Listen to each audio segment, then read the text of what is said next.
할렐루야. 네. 이솝 우화에 나오는 개미와 배짱이 얘기를 잘 아실 겁니다. 개미는 여름 내내 열심히 일을 해서 추운 겨울을 잘 견딜 수 있도록 양식을 보관했다. 그런데 여름 내내 배짱이는 노래만 부르다가 추운 겨울이 왔을 때 먹을 것이 없어서 얼어 죽었다 라는 얘기죠. 그래서 우리는 어릴 때 이 우화를 들으면서 열심히 일해야 된다. 개미처럼 열심히 일해라. 배짱이처럼 되면 안 된다. 그런 이제 교훈을 받아들였는데, 이러한 가르침이 너무 이분법적이고 너무 극단적이다라는 생각을 하게 되고, 그런 생각들을 한 사람들의 글들이 의외로 많습니다. 그 개미와 배짱이가 다른 해석을 한 사람들의 견해가 많은데, 저도 그렇게 생각해 봅니다. 자, 개미처럼 열심히 노력해서 수고하는 것은 당연한 겁니다. 우리가 그렇게 일을 하는 건 당연한 것이죠. 그런데 배짱이처럼 노래만 부르다가 살았다고 해서 그의 인생 자체가 굶어 죽는다? 불행하다? 라고 할 수 있겠습니까?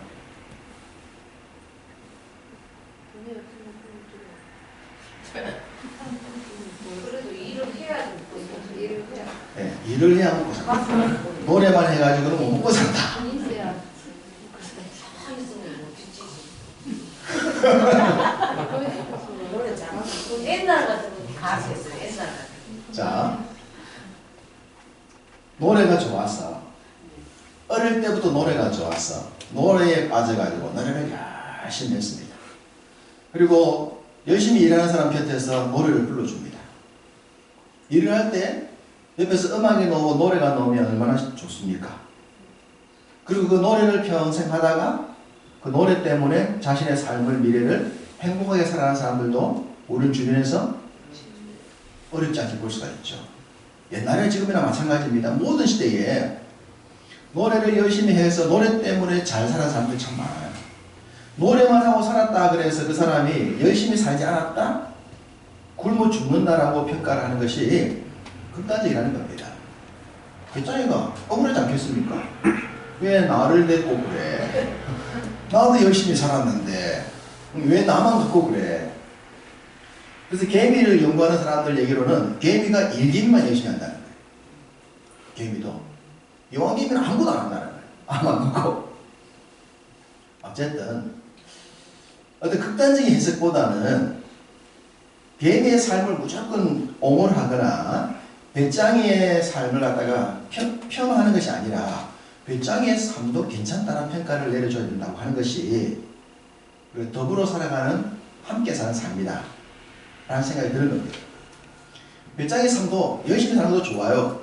노래를 부르면서 배짱이 사는 것도 좋아요. 개미처럼 열심히 사는 것도 좋고, 배짱이처럼 노래를 부르는 사람도 좋아요. 다 삶이 좋아요. 자기네랑 나름대로 삶이 있어요 라고 평가를 내려주자고 하는 것이, 우리가 이 시대를 살아갈 때 우리가 남을 대할 때 지혜로운 모습이지 않겠습니까?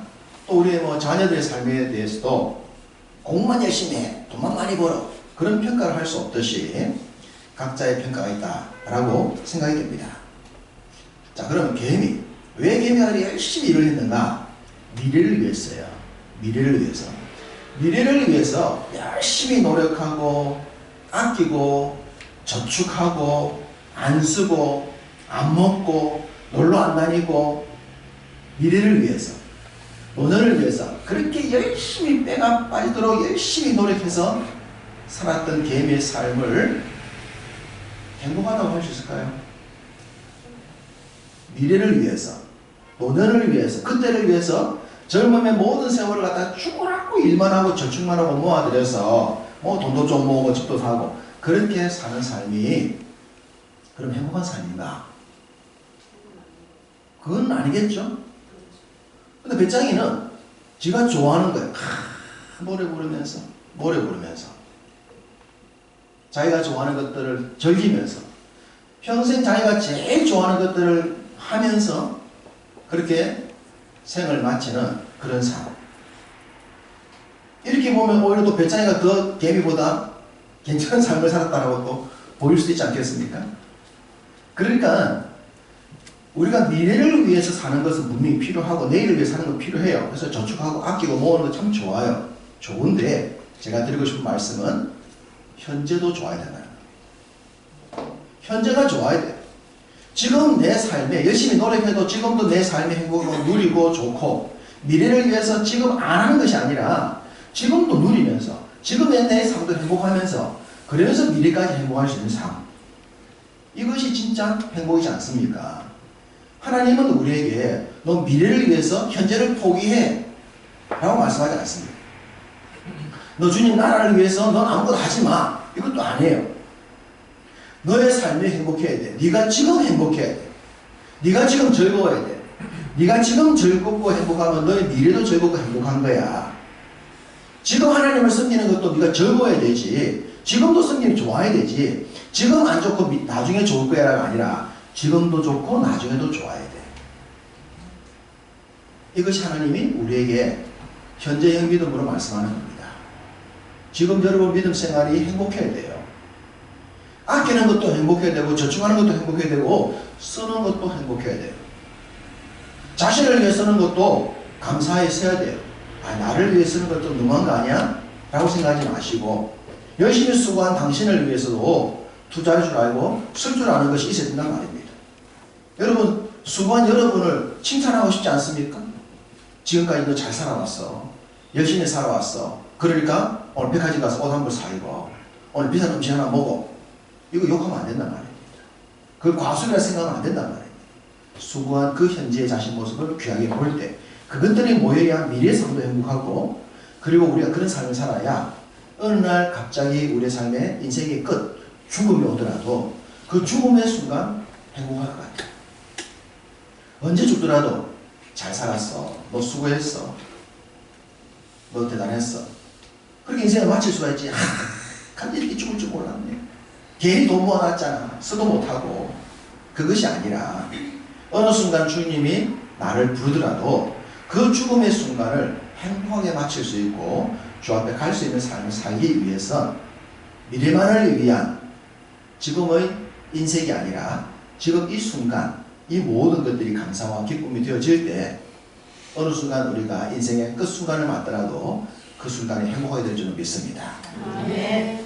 성경을 보면서 너무 빠른 죽음, 너무 갑작스러운 죽음, 그런 죽음의 사람이 등장합니다. 그 사람을 보면서 왜 이 사람은 이렇게 빨리 너무 갑작스럽게 죽었을까? 왜 그랬을까? 라고 생각될 수 있는 한 인물이 등장하는데 오늘 본문에 등장하는 세례 요한입니다.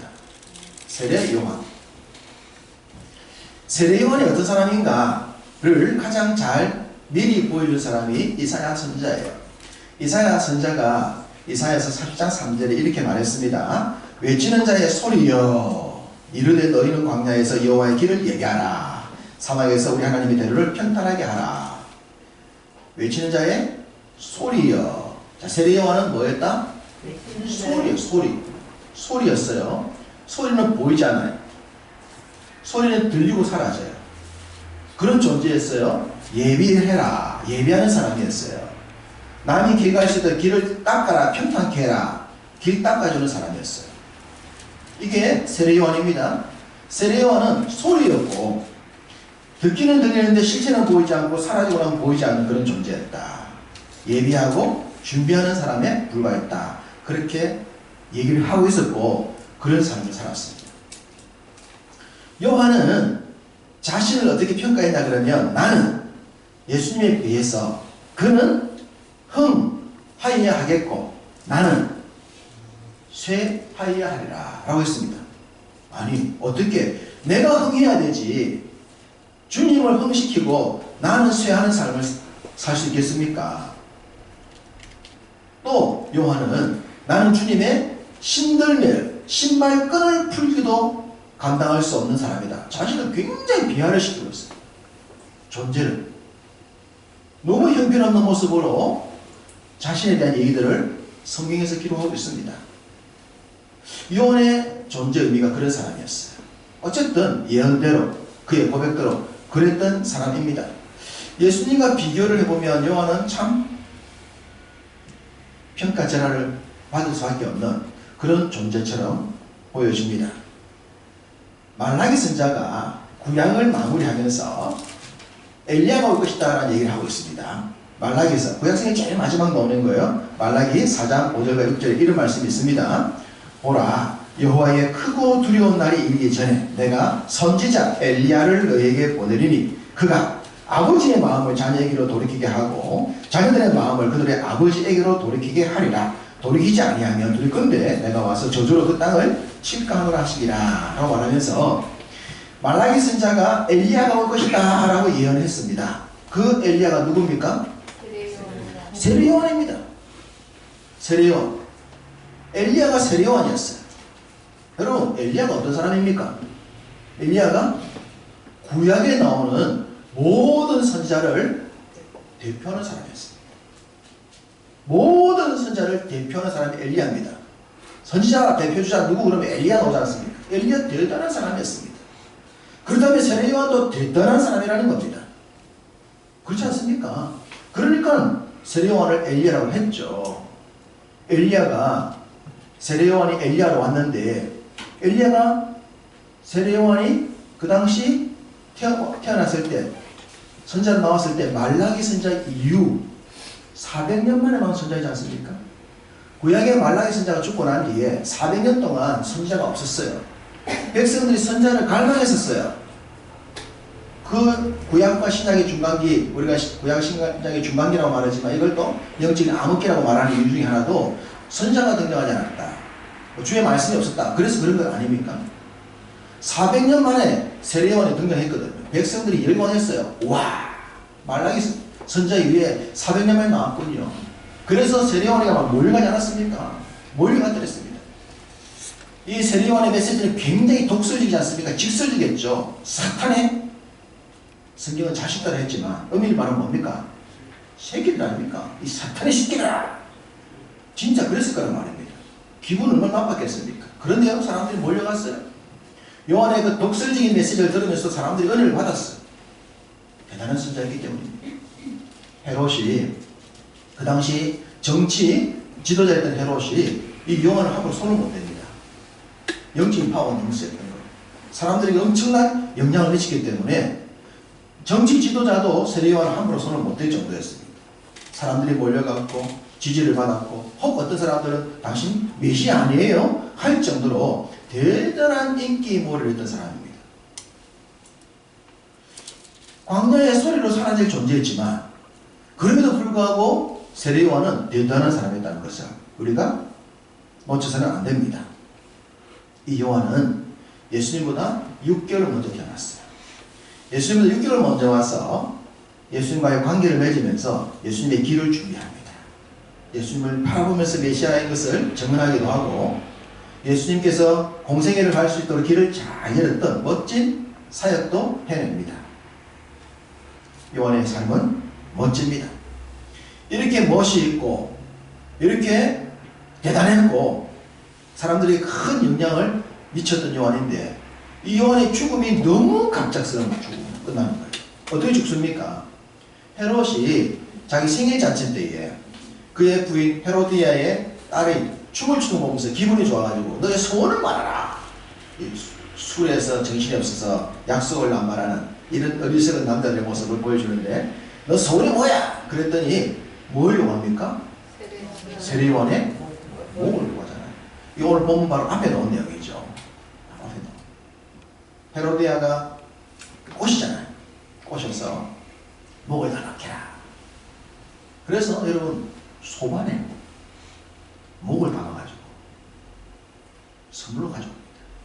와, 이게 인간이 할 짓입니까? 저는 제가 교회를 다닌 지 얼마 안 됐을 때 이 부분을 읽으면서 이해가 안 되더라고요. 이 부분이. 뭐 목을 가져오는 것이 아니라 요한이 빨리 죽어버리니까 이해가 안 되는 거예요. 이 요한이 왜 죽어버려? 갑자기 이 사람이? 왜 죽었나? 그런 생각이 들었어요. 너무나도 빨리, 너무나도 갑작스럽게 그 대단한 말라기 이후 400년 만에 등장했던 그 대단한 선자가 사역을 얼마 하도 안 하고 예수님의 공생애까지 겨우 열리고 있는 이 시점에 갑자기 죽어버린다? 왜? 왜 그렇게 빨리 죽었을까? 라는 생각을 하게 된 겁니다. 오늘 본문에 그 요한의 마지막 죽음 장면을 기록하고 있습니다. 자, 12절. 본문 12절을 함께 읽어볼까요? 요한의 제자들이 와서 시체를 가져다가 장사하고 가서 예수께 아뢰니라. 이 구절을 읽으면서 저는 걸렸어요. 덜컹. 왜 솔로몬의 나이가 기록되지 않았을까? 이 부분도 읽다 보면 참 덜컹 걸렸듯이 이 부분에서 덜컹 걸리는데, 혹시 여러분 이 구절 보면서 마음에 좀 걸리는 부분이 있을까요?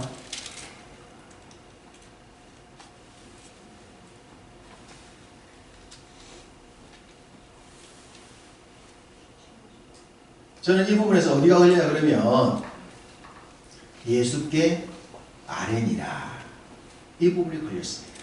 예수께 아뢰니라. 여러분 생각해 보십시오. 요한의 제자들을 생각해 보십시오. 요한의 제자들 어떻겠습니까? 요한, 야, 이분의 제자가 되었다고 하는 것. 요한의 제자들이 대단했을 겁니다. 예수님에게 세례를 줄 정도였습니까? 얼마나 자기 스승을 대단히 생각했겠습니까? 와, 사람들이 함부로 하도 못하고요. 정치 지도도 손을 못 댈 정도로 대단한 자기 스승. 그런데 이 스승님이 갑자기 헤롯의 생일잔치에 이 여자 계집의 요구사항에서 목이 잘려 죽어버렸네요. 이 소식을 들었을 때 이 요한의 제자들의 심리가 어떻겠습니까? 여러분이 요한의 제자였으면 어떨 것 같아요? 와, 세상에 이런 험한 일이에요. 이 죽음이 좀 대단해야 될 거 아닙니까? 요한이 죽는 장면이, 이렇게 죽는 거는 하나님의 종의 모습과 안 어울리는 거예요. 아니, 춤추는 딸아이가 그 선물로 목을 잘라 가져와서 죽여버린다? 요한의 제자들은 충격에 빠질 것 같습니다. 아, 우리 선생님 왜 이렇게 돌아가시지? 이게 뭐야 도대체? 뭐야? 억울하기도 하고 답답하기도 하고 화가 나기도 하고 뭐 굉장히 복잡했을 것 같습니다. 이렇게 복잡했던 요한의 제자들이 그들의 그 마음의 답답함을 풀 수 있는, 하소연할 수 있는 유일한 창구가 있다면 어디겠습니까? 예수님밖에 없겠죠. 그래서 누구를 찾아갔습니까? 예수님이 찾아갔잖아요. 예수님을 찾아가서 예수님께 아뢰니라 했습니다. 그러면 예수님이 이때 어떻게 하셔야 되겠습니까?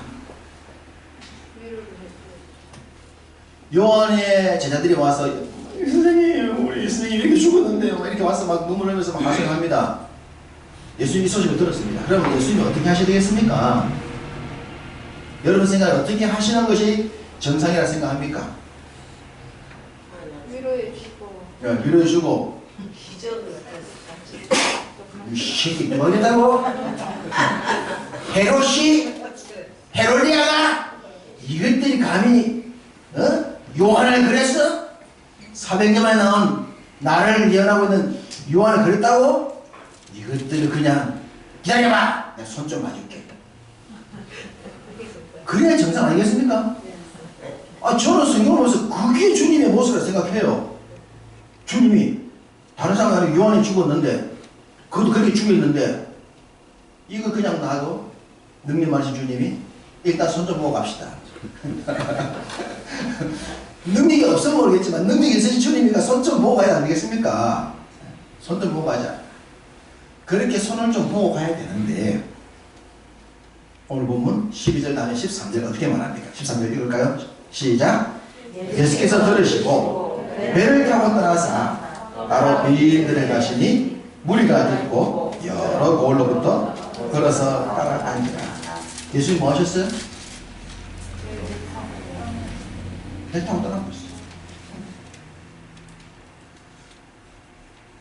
한마디 말씀도 없이 너희들 고생했지? 억울하지? 기다려봐라.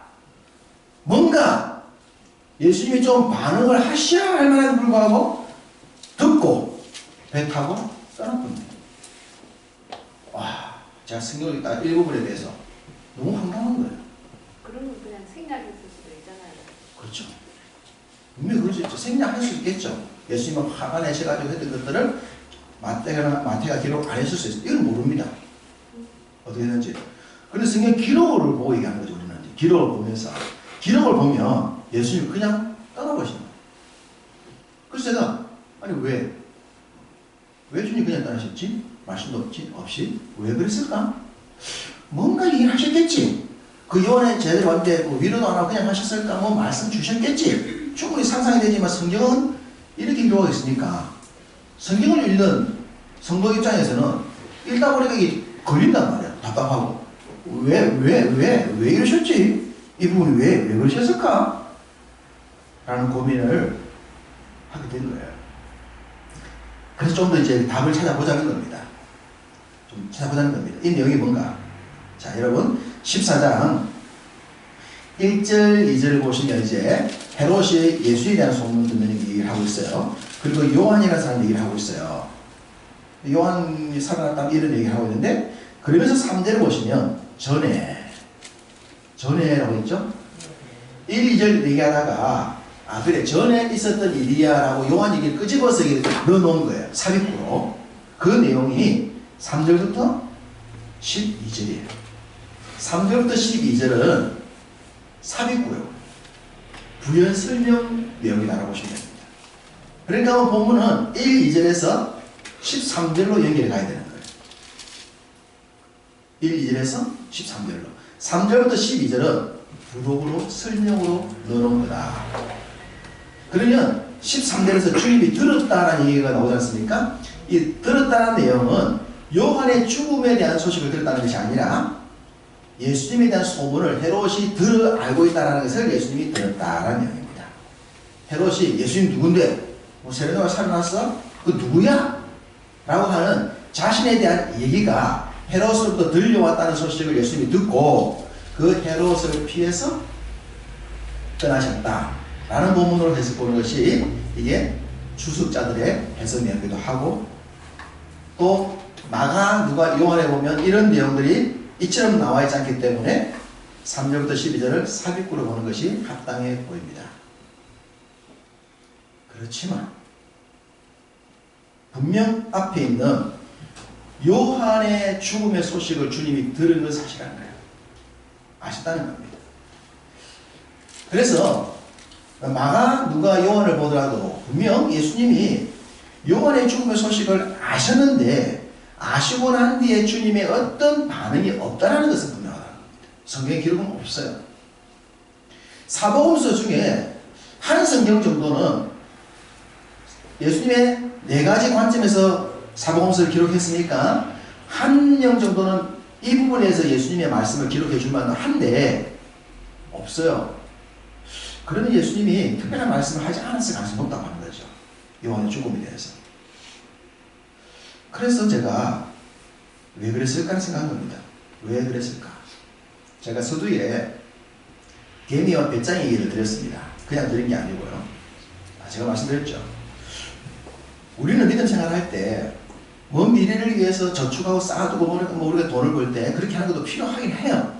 하지만 저는 늘 생각할 때 미래를 위해서 무조건 아낀다고 지금 쓰지 않는 것은 지혜로운 거 아니라 생각해요. 지금도 내 삶을 누릴 줄 알아야 돼요. 지금도 믿음 생활할 때 미래를 위해 저축도 하지만 지금도 나를 위해 쓸 줄도 알고 베풀 줄도 알고 누릴 줄도 알아야 한단 말입니다. 그게 우리의 삶의 행복입니다. 지금이 행복해야 미래도 행복하고, 지금이 행복해야 갑자기 죽더라도 그때가 행복한 거예요. 세례요한이 갑자기 죽는단 말입니다. 세례요한이 갑자기 죽을 때 세례요한이 불행했을까요? 행복했을까요? 세례요한이 행복했어야 해요. 그렇지 않습니까? 요한이 갑자기 빨리 죽었는데 아이고 세상이 그렇게 빨리 죽었다 해서 원망 불평하고 내가 여기 죽는 게 뭐 원망 이렇게 되면 이게 곤란해지는 겁니다. 요한이 빨리 죽더라도 이런 시간 죽더라도 그 죽음의 순간 행복할 수 있기 위해서는 그 과정이 행복했어야 된다. 이해되십니까? 평상시에 내가 행복해야 지금 죽어도 행복하지. 아이고 내가 하도 못하고 누리도 못하고 뭐 좋은 옷도 못 사입고 이제 죽을라 하니까는 백화점 가서 좋은 옷 하나 사입고 죽을까 죽기 전에 이제 내가 죽을 때 됐으니까 이제 뭐 맛있는 거 먹으러 갈까. 죽을 때 돼가지고 뭐 왜 그래. 죽을 때 돼가지고 죽을 준비해야 되지. 언제 죽더라도 지금의 내 삶을 행복하게 누릴 줄 알아야 돼. 이게 중요하단 말입니다. 요한은 자신이 소리라는 사실에 자신을 원망하지 않았어요. 왜 나는 실체도 없노? 내가 왜 소리인데? 왜 저분은 실체고 나는 소리야? 기분 나쁘게 시리. 요한은 그러지 않았어요. 요한은 자신이 소리로 외쳐지는 소리인 사실을 알고 왔어요. 그래서 소리로 살아가는 삶에 대해서 자신을 원망한 적이 없습니다. 소리인 것을 감사했어요. 사람들이 자신한테 몰려와서 당신 메시아 아니에요? 그러겠어요? 당신이 메시아 아닙니까? 그럴 때 내 대단하지? 그런 적 없습니다. 나 메시아 아니야. 저분이 메시아야. 난 저분을 준비한 사람이야. 자신의 정체성에서 혼돈된 적이 없어요. 사람들이 인기몰이 해서 착각하지 않은 겁니다. 항상 자신의 정체성을 알고 살았습니다. 난 메시아 아니야. 준비한 사람이야. 그리고 예수님을 전하고 살았어요. 당신이 잘 돼야 돼요. 나 당신을 입었어요. 자신의 인생의 모든 순간순간 그는 행복하게 자신의 삶을 성실하게 감당했기 때문에 그가 어느 시점에 죽더라도 결코 후회할 것이 없는 삶을 살았다 이 말입니다. 그 순간순간을 행복하게 살았기 때문에 빨리 죽고 일찍 죽더라도 자신의 삶에 대해서 그 어떤 원망이나 저주나 한탄이 있을 수 없었다는 사실이에요. 이 삶을 누가 가장 잘 알았냐 그러면 우리 주님이 아신 겁니다. 우리 주님이 요한을 보면서 아신 거예요. 요한의 삶을. 요한이 빨리 죽었고 일찍 죽었지만 요한은 자신의 삶을 최선을 다해 살았고 사명을 완수했다는 걸 주님이 아셨기 때문에 요한의 삶에 대한 평가를 내릴 필요가 없었던 겁니다. 이미 요한의 삶이 퍼펙트했기 때문에. 그래서 주님이 요한의 죽음에 대해서 화를 내시거나 헤롯을 욕하거나 그의 제자들한테 뭐 해보자 이렇게 하신 것이 아니라 바로 그 뒤에 보여주신 것이 오병이에요. 사복음서가 똑같이 기록했듯이 요한의 죽음 이후에 바로 등장한 것이 오병이에요. 주님 오병이에 행하시고 나가십니다. 광야에 가서 모인 사람들인데 자신이 생명의 떡인 걸 알려주는 거예요. 왜 그럴까 생각해봤습니다. 왜 요한 죽음에 한 말씀도 없었던 주님이 오병이어를 행하셨을까? 이것은 요한은 내가 생명의 떡인 것을 알고 살았다. 너희들도 내가 생명의 떡인 것을 알아라.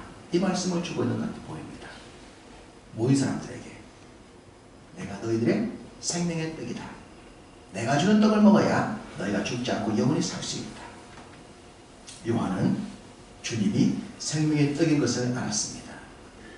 그래서 생명의 떡 대신 그 주님을 전했고 그 주님을 전하다가 사명을 마치고 일찍 죽었지만 완벽한 인생, 행복한 죽음을 죽을 수가 있었고 예수님은 그 죽음, 요한의 죽음에 그 어떤 평가를 하지 않고 헤롯에 대한 징벌을 하지 않더라도 자신의 생명이 떡인 것을 사람들이 알리면서 지금도 우리에게 내가 너희들의 생명의 떡이다 라는 사실을 알려주고 있습니다.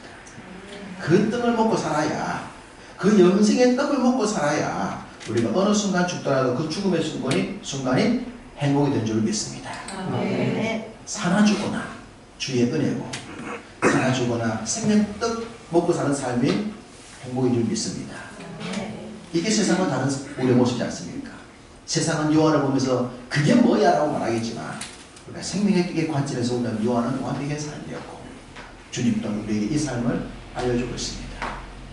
우리의 남은 삶이 얼마일지 모르지만 바라는 것은 여러분들의 매일매일의 생활, 직장생활, 가정생활, 신앙생활이 행복으로 가득하기 원합니다. 아멘. 기쁨으로 가득하기 원합니다. 아멘. 감사로 가득하기 원합니다. 아멘. 지금 끝나더라도 후회함 없다고 말할 수 있는 그런 만족감 있기를 원합니다. 아멘. 그런 삶을 살아간다면 우리 삶의 어느 시점에 종착지가 오더라도 감사하며 존경하게 될 줄로 믿습니다. 아멘. 오늘을 행복하게 사심으로 여러분 남은 삶을 다 행복하게 살아가시기를 주님의 이름으로 축복합니다. 아멘. 주신